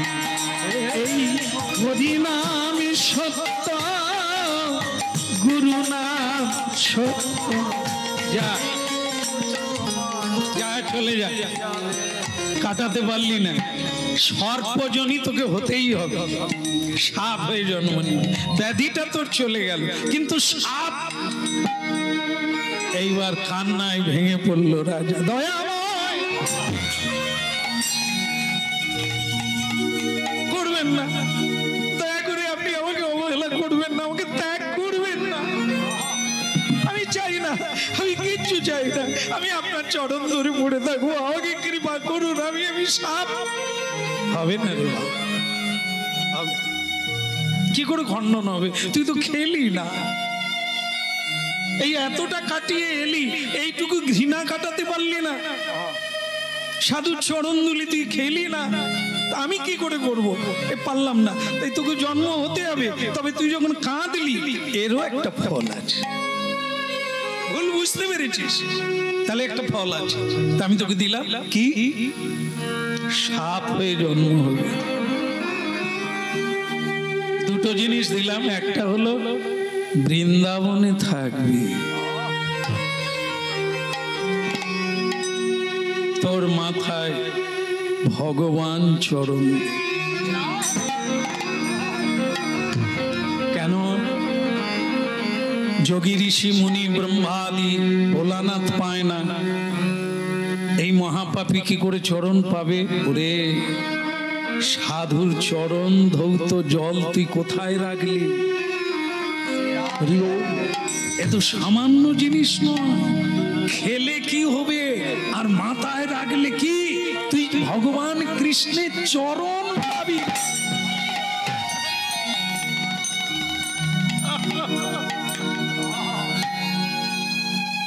ধন্য হয়ে গেলাম প্রভু। কেন এত খুশি কেন? আপনি যে বললেন আমি সাপ হয়ে জন্ম নেব, কিন্তু ভগবান কৃষ্ণ আমার মাথায় চলবে। আমি মানুষ জন্ম চাই না, আমি ব্রহ্মা হতে চাই না, শিব হতে চাই না, ইন্দ্র হতে চাই না, আমি সাপই হব। ভগবানের চরণ যদি পাই তা সে যে কোনো জন্ম হোক আমি ওই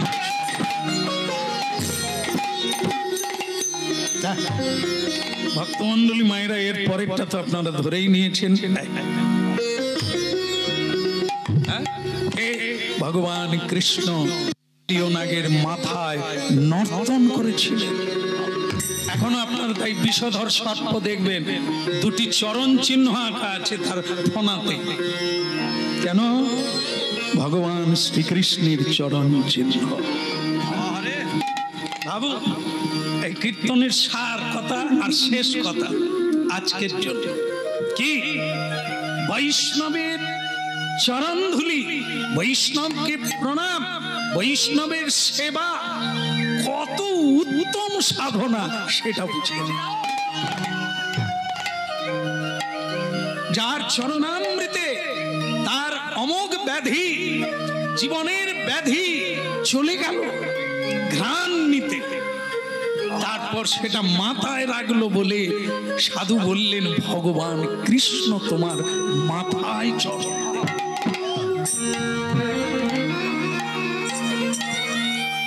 কত মূর্খ হয়ে পড়ে আছি আমরা, নিজেকে চালাক মনে করি।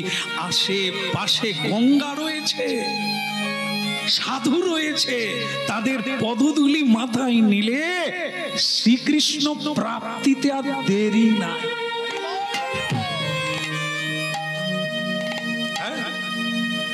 গঙ্গা যারে পদ জল হর শিরে ধরে, গঙ্গা জল পদ জল হর শিরে ধরে, গঙ্গা যারে পদ জল হর শিরে ধরে, ওই গঙ্গা জল পদ জল হর শিরে ধরে।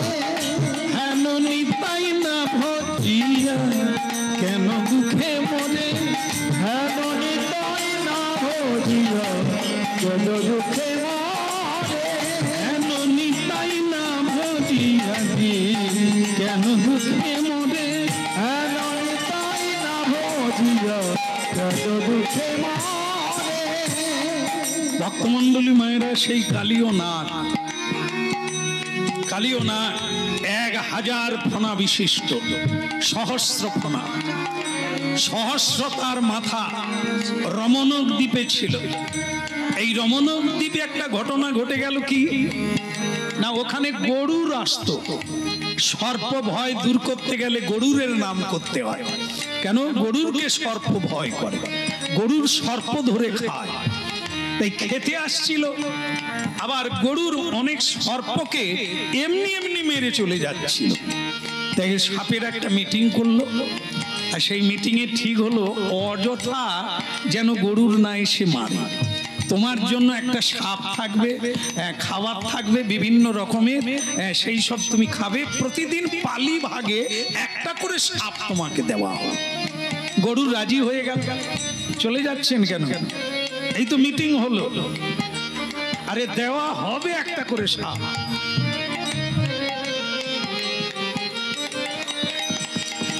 বলে রাধার মন কি? গরুর বলে আমি রাজি, তবে ফেল করলে দেখবে পাঁচি। ফেল করা চলবে না, আমি আসবো, খাবো, গাছে তুলে রাখতে। প্রতিদিন খায়। যেদিন কালীয় নাগের পালা পড়েছে, সাপ তো হিংসুটে,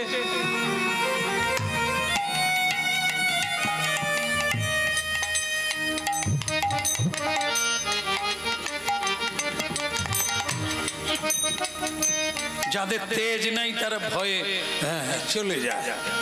একবার আসুক না গরুর কথা, দেখিয়ে দেবো মজা। আমার পালি পড়েছে, তার মানে আমি মরতে যাব। ও আমি যাবও না, আর কি করবে তা করুক না, দেখি। পরের দিন গরুর এলো, দেখে খাওয়ার নাই। হনন করে ছুটাছুটি করছে। আজকে কার পালা ছিল? বল আজকে কার পালি? তো বলে আজকে কালীয় নাগের পালি। সে কথা, তার ঘরটা কোনটা? ওইটা। এই যাচ্ছি। ঝটাফট ঝটাফট মারপিট শুরু হয়ে গেল। এই কয়েকদিনই যুদ্ধ হলো, কেউ মরে না। সে একবার হারে, ই একবার হারে। শেষকালে কালীয় নাগ দেখলো গরুরের কাছে বেঁচে উঠবো এরকম রাস্তা নেই। ওকে হারাতেও পারবো না, কোনোদিন জিততেও পারবো না, আর বাঁচবো না। তার চাইতে এই যুদ্ধ করতে করতে কায়দা করে পালিয়ে যাবো, কোথাও গিয়ে লুকিয়ে থাকবো, নাহলে এর হাত থেকে বাঁচা। এই সেই দিন রমণক দিক থেকে লুকালো লুকালো বৃন্দাবনে এসে একটা গর্ত ছিল যমুনায়, তার নাম দহ। হ্যাঁ, সেটাই যেদিন থেকে এই কালীয় নাগ ঢুকলো সেদিন থেকে তার নাম হলো কালী দহ। তবে প্রশ্ন থেকে যায় যে গর্ত ছিল কেন? এই গর্তটাই দহটা কে করেছিল? ওটা একজন মানুষ করেছিল, একজন ঋষি। তার নাম কি? সৌভ ঋষি। তিনি এত বড় শক্তিধর ছিলেন সৌভ ঋষি, তিনি জলের তলায় তপস্যা করতেন, জলের তলায় বসে তপস্যা করতেন। এই সেই গর্ত, এখানেই তিনি তপস্যা করতেন। একদিন গরুর এখানে মৎস্য খেতে এলো, মৎস্য ধরে ধরে খায় আর মারে। গরুর একদিন তাকে দেখে অভিশাপ দান করলো, তুমি মিছিমিছি এত প্রাণী হত্যা করছো কেন? তাই এর জন্য তোমাকে আমি অভিশাপ দিলাম, এরপরে যদি কোনোদিন তুমি এই যমুনায় পা দাও তাহলে তোমার মৃত্যু হবে। তো সেদিন থেকে গরুর আর যমুনায় মৎস্য ধরতে আসে না। কেন? অভিশাপ দিয়ে দিয়েছে, মরবে। তবে সেই গরুরও বলে দিল, আমি কিন্তু গরুর পক্ষী জাতি, আমার খাদ্য কিন্তু মৎস্য। তুমি আমাকে না করে দিলে, অভিশাপ দিলে, এই বৈষ্ণব অপরাধীর জন্য, এই মাছেদের জন্য তোমার একদিন পথভ্রষ্ট। ভক্তমণ্ডলী মায়েরা, সেটা হয়েছিল কি? মাছেদের মিলন হচ্ছে স্বামী স্ত্রী। এটা একদিন সৌভ ঋষি দেখলেন, দেখার পরে তার ভেতরে কাম জাগলো, কামনা জাগলো। বাহ, এরা তো ভারী সুন্দর জীবনযাপন, আমি তো এরকম পাই না, মানে আমার তো বিয়ে হয় না। একেবারে বৃদ্ধ হয়ে গেছে, একবারে ললিত গলিত কেশ, মাংস ঝুলে গেছে, অস্থি সার শূন্য দেহ, সারা শরীরে শ্যাওলা পড়ে গেছে। তারও ইচ্ছে জাগলো ওই মৎস্যদেরকে দেখে আমিও বিয়ে করব। গালে হাত দেওয়ার দরকার নাই, মেয়ে আছে, মেয়ে আছে নাকি? না, বিয়ে হয়ে গেছে, তাহলে আর গালে হাত কেন? এবার তো সুখে থাকবেন। মেয়ে কোথায় পাওয়া যাবে? সেই বুড়োর মেয়ে খুঁজতে খুঁজতে মানধাতার বাড়িতে চলে এলো। তার 50টা কন্যা ছিল। সাধু বলল, আমাকে একটা মেয়ে দাও, আমার ইচ্ছে হয়েছে সংসার করব। মানধাতা বলে, এর গলায় মেয়েকে না দিয়ে গলায় কি দিয়ে? গলায় দড়ি দিয়ে বা গলায় নুন দিয়ে মেরে ফেলা ভালো। তো এই সাধু তো কালকে ঘর ঘর করে গলায় কফ বসে যাবে আর মরে যাবে, একে মেয়ে দিয়ে কি করব? তা বলছে, দেখুন, আপনাকে তো দেওয়া যাবে না, কারণ রাজাদের নিয়ম, স্বয়ংবরা করে তবে মেয়ের বিয়ে হবে, রাজপুত্ররা আসবে, আপনিও আসুন, আপনাকে যদি মেয়েরা পছন্দ করে আপনি বিয়ে করবেন। ঋষি বুঝতে পারলো এ আমাকে ঘুরিয়ে নাক দেখালো, মানে না বলতে পারলো না, কিন্তু বলে দিল, মেয়েরা যদি পছন্দ করে, শ্যাওলা পড়াকে কেউ পছন্দ করবে? দাঁত নাই, শরীর নাই, এই যে বয়স হয়ে গেলে কিরকম হয়? কি গো টুম্পার মা, চা হয়ে যাচ্ছে, হাত পা সব মাথা টাথা নড়ে না, এই ওরও নড়ছে, তাকে বিয়ে করবে কুমারী মেয়েরা। সে ঋষি বুঝতে পারছে, বল তবে তুমি জানো না আমি কে? ঋষি, এতদিন তপস্যা করেছি, তার কি কোনো ফল নাই? আমি যুবক হয়ে আসবো। পরের দিন এমন যুবক হয়ে ঢুকলো, 50টা মেয়েই তাকে বিয়ে করতে দৌড়ালো। বুঝতে পেরেছেন মা? 50টা মেয়েই বলে আমি বিয়ে করব, আমি বিয়ে করব। বলে নে 50টাই মালা দিয়ে দে।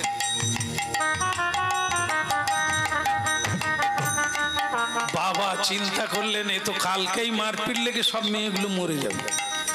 একটা জামাই, সে আবার বুড়ো, এ কাকে সামলাবে? কি কিন্তু শ্বশুর খবর নিয়ে দেখলো জামাই দিব্যি যুবক হয়ে 50টা মেয়ের সঙ্গে 50টা জামাই, মানে একাই 50 জন হয়ে বিবাহিত জীবন যাপন করছেন। দেখে খুব খুশি হয়েছিলেন। সেই সৌভরী শ্রী একজনের গর্ভে 10 জন করে সন্তান হয়েছিল। কিন্তু পরে ভুল বুঝতে পারলেন কাজটা ঠিক হয়। একটা ভুলের জন্য আজ আমি মৎস্যকে দেখে এই সংসার লীলা করতে এলাম। সব ছেড়ে দিয়ে আবার চলে গেল তপস্যা। তাই ভক্তমন্ডলী মায়েরা, আজকে সেই গর্তে কালীয় নাগ প্রবেশ করলো। আর একদিন কদম্ব বৃক্ষ থেকে কৃষ্ণ ঝাঁপ দিয়ে কালীয় নাগের মাথায় নর্তন করল। এটাই লাস্ট গান এবং লাস্ট লীলা। শ্রীকৃষ্ণ মস্তকে নাচছে সুন্দর লালা নন্দ দুলালা, নাচো তো শ্রী বৃন্দাবন মে সুন্দর দুলালা নন্দ দুলালা, নাচো তো শ্রী বৃন্দাবন মে।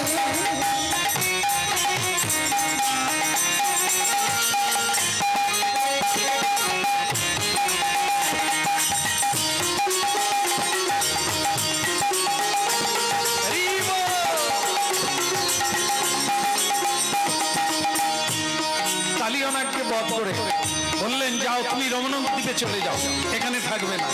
কালীয়নাগ বললেন, আমাকে তো গরুর দেখলে মারবে। বল না, আজ থেকে আমার চরণ চিহ্ন তোমার মাথায় থাকলো।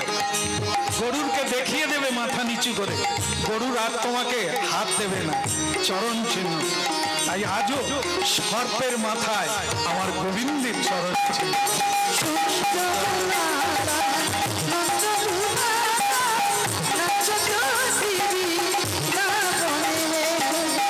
ভালে চন্দন তিলক মনোহর, ভালে চন্দন তিলক মনোহর, অলকা তিলকা কপল মনে, অলকা নন্দ দুলালা, নাচো তো শ্রী বৃন্দাবন।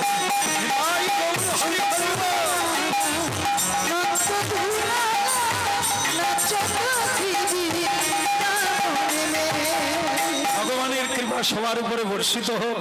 আবার যদি মহাপ্রভু কোনদিন টেনে আনে, আবার নতুন করে আস্বাদন হবে। এখন উলুধ্বনি হরিধ্বনি করুন মিলনের জন্য। ভক্ত ভগবানের দোহার মিলন মাধুরী।